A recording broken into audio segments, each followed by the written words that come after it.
Maro-potitra ary legitima tsara ny fijoroan'ny olona maneho ny tsy fahafaliana vokatry ny délestage sy ny rano be loatra izay atao rahampitso. Amiko kosa de tsy mety ny fisian'ny hetsika tampoka hoe ho any amin'ny roxy zay tsy rono tsy vetiny eo, tsy mifandray mihitsy amin'ny hoe fihetsiky ny olona leo.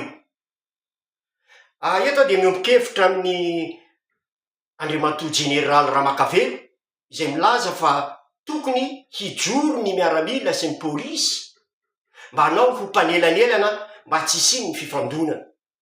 Efa fantatra mantsy fa isaky misy fanehoan-kevitra ao Madagasikara na de hevitra araky ny teneniko teo hoe legitima izy no hetsika tiany vahoaka atao, de misy an'ireo hery mpamiretana alefa ny fanjakana.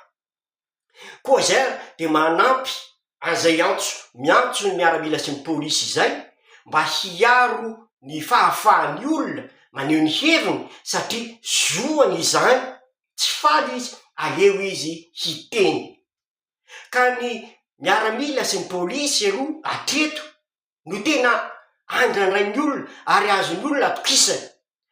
Ary raha hainy miaramila sy ny pôlisy ny maka ny fon'ny olona am'izao de fotoana izao. Mino afa ho raisin'ny olona mihoatra noho ny raisany amin'ny Barea, ireo pôlisy sy miaramila miteny hoe hiaro anareo zahay fa ataovy am-pilaminana ny fanehoanareo ny tsy fahafalianareo. Zay de efa anisan'ny encadrement.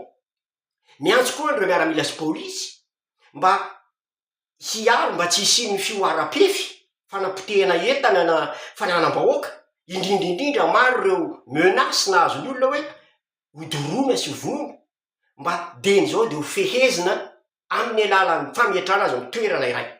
Raha tsy izay mantsy no hipotra hoe tsy avely hilahatra sy hiteny reo olo reo, de hiparitaka ary tsy voafehy ny korotana era Madagasikara, de hifanjevitsy hifankahitana eo tsika fa hifanenjiky ny etambary ohatran'azo an'i Nepal.